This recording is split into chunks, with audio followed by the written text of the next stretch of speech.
Well, welcome back to 42nd Street Pete's Grindhouse, and this could be a lengthy one. I have been asked since 2017 my opinion on the HBO series The Deuce. And being that I didn't have cable and wasn't about to get cable to watch HBO, I had never seen it. But I found the first season on a Blu-ray at $10, so I figured, all right, well, let me have an open mind and give it a look. Well, I just got through the first season, and all I can say is it's okay for fantasy, if you want to believe what's going on there. I mean, a little bit of it's true. First thing was, okay, they got all the theater names right, but if you look at the marquees, they were all like cookie-cutter generic marquees, which wasn't the case back then. All those marquees you see up there, the Lyric, the Selwyn, whatever, they all had distinctive features on the marquees.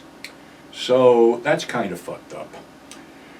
The other thing is, going through a couple things, there was a scene where the hooker Candy gets this guy for a birthday party, and the guy pops his rocks real quick. And then he wants to go again, and they have an argument about equating it to his father's used car lot or some dumb shit like that. But anyway, he has a check from his grandma, and he can co-endorse it, and she can go take it to a bank.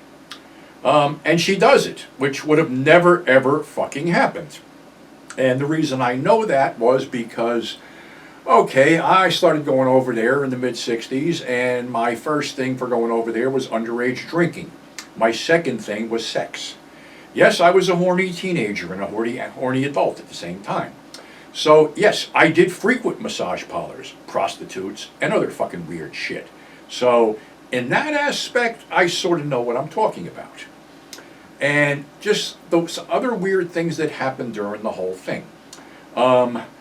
This guy, I guess his name's Vinny or something, he's the main character, is approached by a mobster to start businesses and stuff like that. Well, honestly, you had to be connected to that whole thing because, you know, you had to be in. That was the whole thing. You could work there, but you couldn't own or run it, I don't think. That's another misnomer. The other thing was they were saying, you know, they did a lot about police corruption and shit like that, which I'm sure everybody was paid off, but I can't think of people blatantly walking into a mob-run establishment and asking for money because the scenario was that they were already paying the city, but then the precinct wanted to be paid for $500 a week. Then the moral squad wanted $200 a week. So how the fuck were you making any money with all these payoffs? Another thing. Oh, God, what else? That scenario they put out where they were basically busting the hookers and pimps all the time in the effort to drive them into the opening massage parlors. More bullshit. Yes, there were periodic raids. There were roundups, usually around the time of elections when they had to make it look like they were actually doing their fucking jobs. I can't remember any fucking lulls of where I used to call Hooker Heaven, which was 8th, 9th, and 10th Avenues respectively. As far as hookers working 42nd Street, honestly, I never saw one, and neither did a lot of other people that went there. It was too out in the open. There was a few that used to hang out in front of the bookstores and stuff like that, but they were pretty much chased away by other businesses and the owners of the bookstore because they didn't need the fucking heat attracted to that either. The massage parlors were running, and there was 34 of them, massage parlors and leisure spas running in New York in the early 70s. This had nothing to do with streetwalkers. Streetwalkers were pretty much the domain of independent girls and the pimps. And that whole deal with the mob doing business with the pimps, well, that's complete fucking bullshit too. Because the attitude of the mob was that they didn't want to get involved in the streetwalking business, and they considered pimps too fucking stupid to deal with. And when a few pimps decided to open a few massage parlors and cut the price, the papa of the peeps, Mr. Marty Hodas, had the places firebombed. So that's another thing. You know, they use Marty's real name in there, which is interesting because I actually think he was still above ground when they were doing this. And another mob guy, Matty the Horse, I don't know who this guy Rudy is supposed to be. He could be Mickey Zaffrino. He could be Robert DiBernardo. Whatever. For some reason, they're not using those names either, and those people are long gone. What else? They show where the hookers are standing, where there's all trash all over the place. Well, there was a garbage strike, and yeah, the place was dirty and stuff like that, but there was never trash like that on 42nd Street in front of the stores and the alcoves and stuff like that. I fucking can't remember that.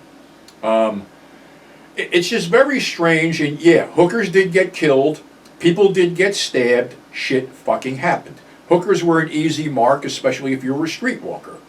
And the one where the girl unfortunately got pushed out the window and shit like that could have happened. The one where the guy got stabbed and nobody paid attention to him, shit like that did happen. You didn't want to get involved. The best rule of thumb on 42nd Street was avoid eye contact, do not flash cash, do not wear flashy jewelry, and do not go into bars like Top's Bar and places like that. It was that simple. Mind your own fucking business and you'd be okay. That was it. Trying to think what else there. I don't know who their technical advisors were. I see Ashley West from the Rialto Report, and he basically never lived the era. I saw Annie Sprinkle was consulted on 2 episodes, and Sharon Mitchell on 1. Maybe there's a couple other people in there. I don't know. I think Veronica Vera was in there for a while. But it's sort of interesting that a lot of guys like Carter Stevens, who was a director over there, Sean Costello, who was a director and a loop performer, actually both those guys were loop performers, Vanessa Del Rio, who's still over there, a bunch of people. It's just, it boggles my mind that these people were never even contacted for their input in the whole project, because these were the guys that were in the trenches, you know, appearing in the loops and shooting the fucking features. So, I don't get it. And the whole thing with, I don't know how this worked, but I'll just give you my take on the whole thing, because the first massage parlor I went to was a place called the Dating Room on 42nd Street. It was a little up the block, close proximity, unfortunately, to the Harem Theater. But it was on the 3rd floor of an empty office building where well, that's one thing too, the empty fucking lofts. Anything you could do a sex-related business in, they would take over. So this was an office suite they had taken over. And it basically was $13 for my first visit, which included a membership card, which had little things that would be punched out on subsequent visits. And when your whole card was punched out, you would get a freebie.